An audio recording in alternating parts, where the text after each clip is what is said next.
Falha das orações que buscam o poder de Deus. Você terá sucesso neste trabalho apenas na proporção em que compreender e, eventualmente, demonstrar o princípio do não poder, que é um princípio importante de nosso trabalho. Desde os dias dos pagãos, tentativas têm sido feitas para encontrar e utilizar um poder de Deus. Recorrer a algum poder sobrenatural na forma de muitos deuses para encontrar um poder para fazer o que os poderes físicos e mentais não podiam realizar foi a origem das religiões pagãs. E então veio o ensinamento monoteísta dos hebreus, mas também falhou, porque embora tivessem um Deus, eles procuravam obter desse Deus o mesmo poder que os pagãos haviam buscado de seus deuses pagãos. Não há registro, no entanto, em qualquer lugar na história hebraica desse poder de Deus cumprindo por eles o que suas orações exigiam, exceto nos casos de líderes hebreus individuais como Moisés, Elias, Eliseu, Isaías, Jesus, João e Paulo, que eram capazes para trazer harmonia, segurança e paz à vida de seus seguidores. Mas lembre-se, esses homens não oravam como os outros hebreus oravam. Suas orações foram frutíferas porque eles alcançaram a sabedoria mística e na compreensão da verdadeira oração. Ao longo dos séculos, as coisas que os hebreus buscaram de seu Deus nunca receberam, exceto naqueles poucos intervalos em que os líderes eram dotados de sabedoria mística. Os cristãos falharam igualmente em suas orações, pois elas têm sido tão pouco proveitosas quanto as antigas orações hebraicas. Em todos os séculos de oração cristã, não houve fim para a guerra na terra, para as pragas, tempestades ou para qualquer outra coisa que os cristãos tenham orado para remover de sua experiência, incluindo as doenças. No entanto, tem havido alguns místicos cristãos cujas orações têm alcançado a harmonia divina, mas como no caso dos místicos hebreus, apenas alguns. É desnecessário chamar a atenção para as guerras nas quais os homens oraram com tanto fervor pela paz, e essa paz nunca veio, exceto quando o inimigo não tinha mais munições. Além disso, os séculos de oração pela saúde têm sido de nenhum benefício. Quaisquer que sejam os avanços na saúde, não vieram por causa das orações eficazes, mas sim pela maior eficácia da matéria médica. A única exceção a essa regra é encontrada entre os metafísicos que alcançaram alguma medida de compreensão da natureza da oração. Orações que buscam o poder de Deus devem falhar. A própria natureza de Deus torna isso inevitável. A natureza de Deus é tal que Deus não pode fazer um dia o que Deus não faz todos os dias, pois Deus é o mesmo ontem, hoje e sempre. A natureza de Deus é tal que Deus nunca poderia fazer por uma pessoa o que Ele não está fazendo por todas as pessoas, pois Deus não pode fazer acepção de pessoas e ainda assim ser Deus. Deus não pode ser influenciado pelo homem. Que tipo de onipotência e onisciência é Deus se o homem, com seu conhecimento insignificante, pode se colocar para conciliar Deus, falar ou influenciá-lo? Deus não pode ser movido a mudar suas leis ou fazer exceções. Sua chuva cai igualmente sobre justos e injustos. Tentar invocar o poder de Deus como os pagãos e os antigos hebreus faziam, e como alguns cristãos e hebreus de hoje ainda fazem, deve resultar para sempre em fracasso. Da mesma forma que os cientistas antes dos dias de Marconi falharam quando estavam tentando encontrar um poder com o qual superar a resistência inexistente no ar. Somente quando Marconi reconheceu o segredo do não poder, ele teve sucesso. Aplicando o princípio do não poder. Os poderes deste mundo, os poderes negativos do pecado, doença, infelicidade, falta de suprimento ou paz, não são poderes, e operam como poderes apenas enquanto nós, individualmente, e o mundo coletivamente, continuarmos lutando contra eles, argumentando contra eles ou buscando um poder para destruí-los. O caminho para a harmonia, seja na saúde, nos negócios, na profissão, na arte ou nas relações humanas, não se encontra invocando um poder de Deus, porque esse poder de Deus já é onipresença, onipotência e onisciência, já está ativo onde estamos. O lugar onde tu estás é a Terra Santa, porque a presença de Deus já está aí. Se fizermos nossa cama no inferno, ou se caminharmos pelo vale da sombra da morte, não precisamos temer, pois a própria presença de Deus que invocaríamos já está onde estamos. Onipresença, onipotência e onisciência são a nossa garantia de que aquilo que buscamos, aquilo que estamos tentados a contatar, aquilo que acreditamos que podemos ganhar, até mesmo pelo sacrifício, já está onde estamos. Onipresença dentro do nosso próprio ser, dentro da nossa própria consciência. O Cristo já nasceu dentro de nós e só está aguardando o nosso reconhecimento. Uma vez que desistimos do desejo por um poder que possa ser usado, teremos tomado consciência da revelação que nos foi dada nesta mensagem e aprenderemos o segredo de não resistir ao mal. Por que Jesus nos ensinou a não resistir ao mal? Porque ele repreendeu seus discípulos quando eles vieram a ele e disseram: até os demônios se sujeitam a nós pelo teu nome? Porque isso não era verdade. Não era verdade naquela época e não é verdade agora que o mal está sujeito a qualquer pessoa pelo nome ou pelo poder de Deus. Jesus não disse ao homem impotente e aleijado que o poder de Deus o restauraria, mas sim: levanta-te, toma o teu leito e anda. E existe o princípio, um princípio de vida, que não pode ser usado com propósitos egoístas para obter fama ou fortuna. Não pode ser usado para nenhum meio pessoal, porque essa verdade não está no nível da matéria ou da mente e, portanto, está acima e além dos pares de opostos. Qualquer coisa de natureza material ou mental pode ser usada para o bem ou para o mal. A mesma droga usada para curar pode ser usada para matar. A eletricidade, com todos os seus aparelhos convenientes, pode ser uma bênção, mas também pode ser destrutiva. A boa comida pode construir um corpo saudável, mas o excesso dela pode destruí-lo. Qualquer coisa de natureza material ou mental pode ser usada para o bem ou para o mal. É apenas quando tocamos o reino do não poder que entramos em um reino onde há algo que não pode ser usado, nem para o bem nem para o mal, mas que se revela como bom. Não estamos usando-o, ele está cumprindo a si mesmo. Por exemplo, quando o mestre declarou: eu não posso fazer nada por mim mesmo, ele revelou o princípio que é básico para o tratamento do caminho infinito. Se fôssemos dar a alguém algum tratamento, seria uma atividade mental, e essa atividade mental, como foi provado, pode ser usada para o bem ou para o mal. Quando ajudamos nossos alunos e pacientes, não damos tratamentos a eles. Sentamos-nos em silêncio, na certeza do não poder daquilo que parece afligi-los, e, portanto, nenhum tratamento, nenhuma aplicação mental e nenhuma projeção mental de pensamento são necessários, pois estamos simplesmente sentados e contemplando o não poder. Não estamos utilizando um poder sobre o outro, nem mesmo estamos utilizando o poder de Deus, porque reconhecemos o não poder daquilo que é chamado de forças e influências negativas neste mundo. Este princípio do caminho infinito é um afastamento radical de todos os outros ensinamentos religiosos do mundo hoje. Não há ninguém que eu tenha qualquer conhecimento que esteja usando este princípio em particular. Há apenas indícios vagos disso nos 4 evangelhos, e o que pode ser descoberto em outros manuscritos ainda não sabemos. Mas isso que constitui o princípio principal do caminho infinito não veio a mim por meio de livros, mas por revelação, e foi provado ao longo de 30 anos de demonstração.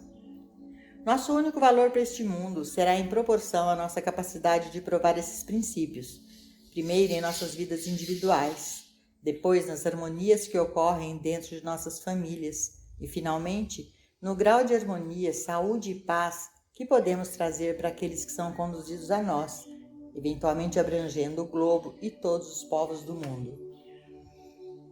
Nenhum estudante é chamado a ir além de sua profundidade, e se, em sua experiência individual, ele não for capaz de compreender e demonstrar este princípio suficientemente para trazer a realização da harmonia em sua própria vida, ele tem o direito e o privilégio de se voltar a outros estudantes em busca de ajuda e, assim, alcançar sua própria harmonia, de modo que possa ser livre para continuar seus estudos e prática, até que também seja capaz de sentar-se quando solicitado por ajuda e por causa de sua compreensão da natureza daquilo que está aparecendo como más influências, como os pecados ou doenças ou carências ou limitações daqueles que vêm a ele, abster-se de tentar usar qualquer poder. Aqueles que têm sido estudantes deste trabalho por vários anos já estão trabalhando nos aspectos mais amplos deste princípio. aplicando aos grandes problemas mundiais e estão encontrando certa medida de sucesso. Este trabalho continuará até que, por sua própria demonstração, se mostre ao mundo. Alcançar a consciência do princípio. Enquanto isso, sua responsabilidade em primeiro lugar é, como foi no caso de José e Maria, levar seu Cristo ao Egito e escondê-lo dentro de você. Continue a estudar, a praticar e a viver com esses princípios até que eles se manifestem em sua vida a tal ponto que outras pessoas venham até você e digam: o que você tem? O que é isso? Você vai compartilhar comigo? E então, comece a alimentá-los com leite e gradualmente levá-los à carne da palavra. No início do seu estudo e prática, você pode acreditar que isso é muito simples. Parece muito mais simples do que é, e você terá muitos desapontamentos, porque parecerá tão simples e lógico ao lê-lo que você se perguntará por que não pode demonstrá-lo imediatamente. Mas você não pode demonstrá-lo simplesmente porque ele é verdadeiro. Você pode demonstrá-lo apenas na proporção em que você alcança a consciência dele. É como matemática. A matemática é totalmente verdadeira, mas nem sempre parece nos fazer muito bem quando se trata de equilibrar nossos talões de cheques, porque às vezes não parecemos ter uma compreensão suficientemente completa dos seus princípios. Em outras palavras, o simples fato de os princípios da matemática serem verdadeiros não os tornam demonstráveis para nós. Tem que haver algo além da verdade da matemática. Tem que haver uma consciência da verdade da matemática, e então ela funcionará. Assim é com este princípio. Só porque esse princípio é o princípio da vida, não significa que você pode aplicá-lo imediatamente com sucesso. Leva tempo para desenvolver a consciência. Mais uma vez, temos os 2 anos de Jesus no Egito e também o exemplo de São Paulo. Você se lembra que depois de seus muitos anos de estudo religioso, Saulo de Tarso teve uma experiência tremenda que veio na forma de uma luz ofuscante na qual ele percebeu o Cristo? Você pode esperar que depois de tal experiência, ele começaria a reformar o mundo no dia seguinte, curando e realizando obras poderosas. Mas em vez disso, ele foi para a Arábia por 9 anos e permaneceu lá sozinho, ponderando sobre o que havia sido revelado a ele, pensando nisso, vivendo e praticando. Só depois de 9 anos ele começou o seu trabalho.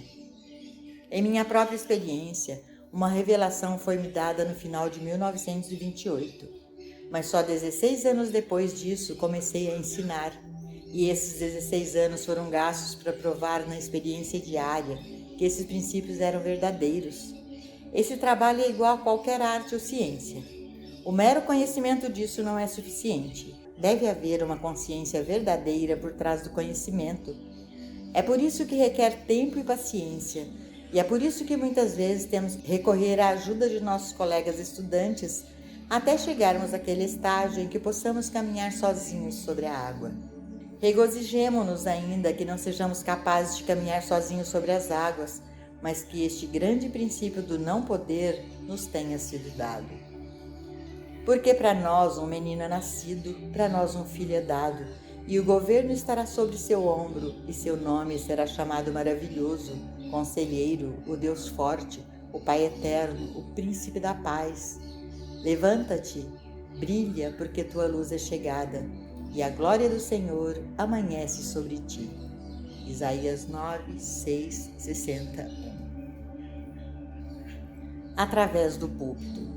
Sabemos agora que a religião hebraica de outrora descobriu o antigo ensinamento da lei kármica e pensou que se tratava de Deus.